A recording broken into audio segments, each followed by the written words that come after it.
आज हम 3 कमरों का निरीक्षण करने वाले हैं। चलो दोस्त चलते हैं। लेकिन भाई मेरे तो सुसु आ रहा है। हम वो गलती दोबारा दोहराने वाले थे। जब हमने हॉरर कॉमेडी वीडियो शूट किया था तो हम रवाना हो गए रात के 11 बजे। आज हम 3 सरकारी कमरों को देखने वाले हैं जो 25 साल से वीरान पड़े हैं।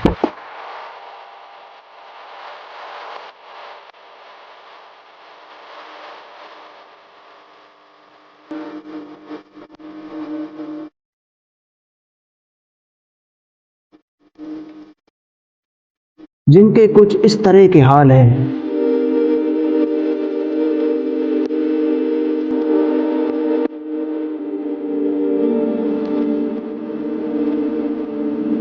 ये था सरकारी राशन भंडार। पहले यहाँ पर अनाज रखा जाता था, लोगों की लाइनें लग जाती थी राशन लेने के लिए, लेकिन अब सिर्फ जानवरों की हड्डियां और बकरियों का मल है। तो इस जगह पर गेहूं की बोरियां रखी जाती थी, लेकिन अब पड़ी है हड्डियां और जानवरों का मल।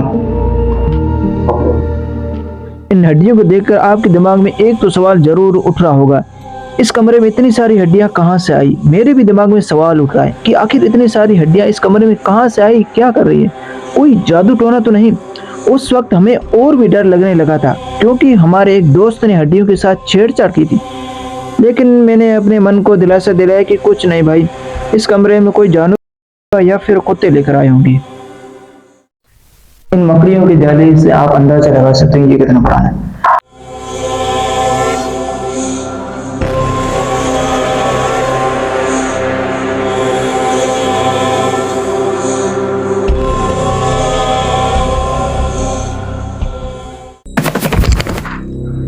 कभी यहाँ पे लोगों के बोलने की आवाजें आती थी, लेकिन अब यहाँ पे सिर्फ कबूतरों की आवाजें आती है।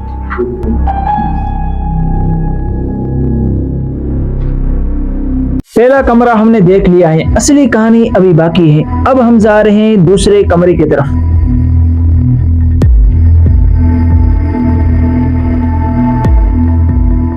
दोस्तों ये कमरा देख सकते हो आप, पूरा झाड़ियों से ढका हुआ है। और ये कमरा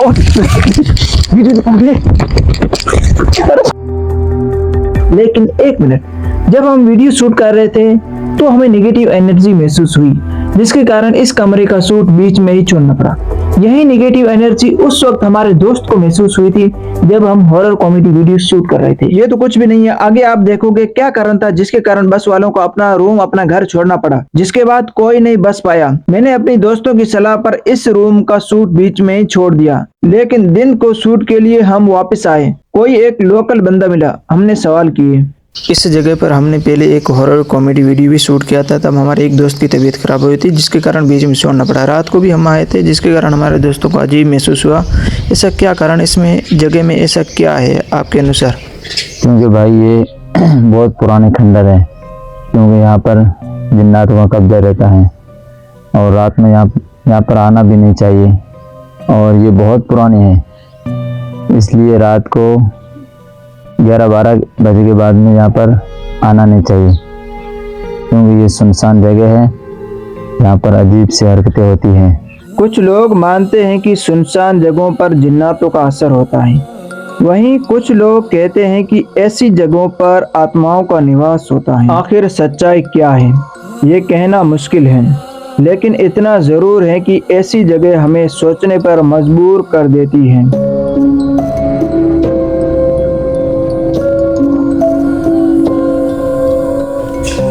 दीवारें पुरानी हो चुकी हैं, देख सकते हो, और प्लास्टर पूरी तरीके से झड़ चुका है इसका।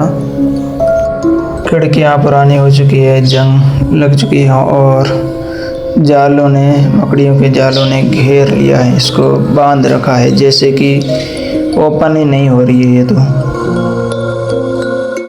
अब हम जा रहे हैं आखिरी सरकारी कमरे की तरफ, जो एक कमरा ही नहीं एक घर है। एक समय था यहाँ बस वाले रहा करते थे, लेकिन अब चमगादड़ों का घर बन चुका है, और पीछे छूटे हैं सिर्फ निशान और सुबह का संदेश और रात को डांस करती हुई औरत की घुंघरू की आवाज।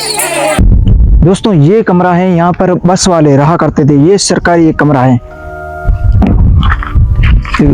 25 साल हो गए हैं इस कमरे को वीरान हुए।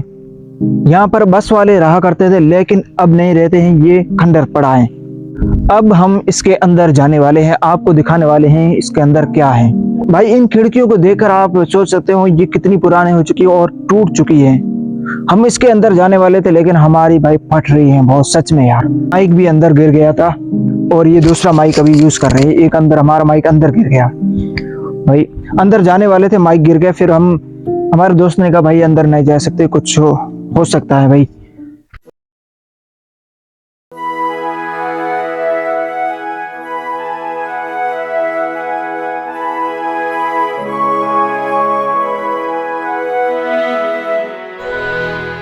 फिर हम अगली सुबह आए, क्योंकि हमारा माइक खिड़की के अंदर इस कमरे के अंदर गिर गया था।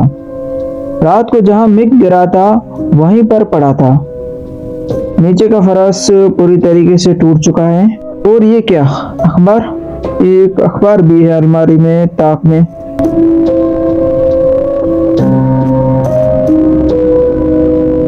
और ये एक सरसों की बोतल है और कुछ ये टूट पड़ा है भाई।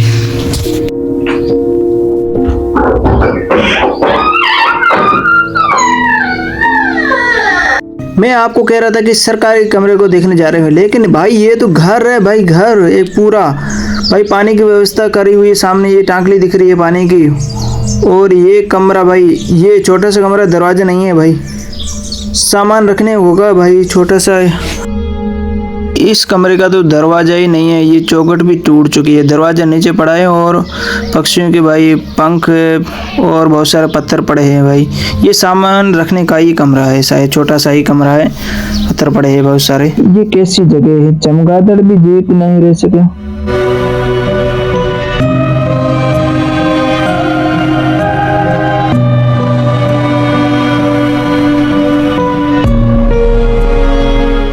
हमने जो प्रवेश किया था, अंदर आए थे, वो बैक साइड से आए थे, खिड़कियों से आए थे। ये सामने वाला ये प्रवेश द्वार है, बाहर आने जाने का दरवाजा, और ये आराम से घूमने जगह ये है। मैं आपको कह रहा था ना कि ये एक कमरा ही नहीं है होम है, क्योंकि यहाँ घर को नक्शे की तरीके से बनाए गए और पानी की व्यवस्था भी की गई है। ये इस घर का मेन रूम है। ये सामने वाला दरवाजा आधे से ज्यादा टूट चुका है, लगभग पूरी तरीके से टूट चुका है और फर्श पर मल बिखराव पड़ा है, गड्ढे हो रखे हैं। ये होम टाइम रूम सरकार ने इसलिए बनाए होंगे क्योंकि गवर्नमेंट टीचर रह सके या कोई भी गवर्नमेंट सर्विसर यहाँ पर ठहर सके, रह सके।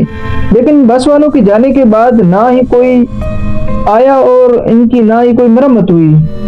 भाई सुविधा तो पूरी यार, पानी की ये भी बनी हुई है, इसके अंदर पानी डाला जाता था शायद, लेकिन अभी इसके अंदर क्या है देखते हैं। जाले लगे हुए और एक तो ये पानी की बोतल भाई गिरी हुई, और ये क्या है, धुआं भाई, राख बनी। और ये हम देखते ये कमरे में इसमें क्या डालते हैं, ये सीमेंट का गड्ढा दिख रहा है भाई। ये छोटा सा ही रूम है। एक साइड देखते हैं, दरवाजा यहाँ पर है, कुछ भी नहीं है और मकड़ी का जाला लगा हुआ। दोस्तों इस वीडियो का एंड यही होता है, लेकिन कुछ बातें अभी बाकी हैं। जिस तरह से वक्त ने उन कमरों की वैल्यू कम कर दी, इसी तरह से इंसान की वैल्यू भी वक्त बढ़ा या घटा सकता है। कल थे आज नहीं, कल हमारा वजूद नहीं था आज है, और कल फिर से हमारा भी वजूद नहीं होगा, बचेंगे सिर्फ निशान। ये वीडियो आपको डराने के लिए नहीं बनाया गया, बल्कि एक ऐसे नजरिए से देखना कि वक्त की गिरफ्त में हर एक चीज आ जाती है। दोस्तों अपने दिलों के सुकून के लिए रब की, भगवान की, ईश्वर की इबादत, पूजा, प्रार्थना करो, अपनी आत्मा को मिलाओ। बहुत सारी चीजों के पीछे भागने वालों, लालची बनने के बजाय एक चीज के पीछे भागो, क्योंकि वक्त की गिरफ्त से कोई नहीं बच सकता।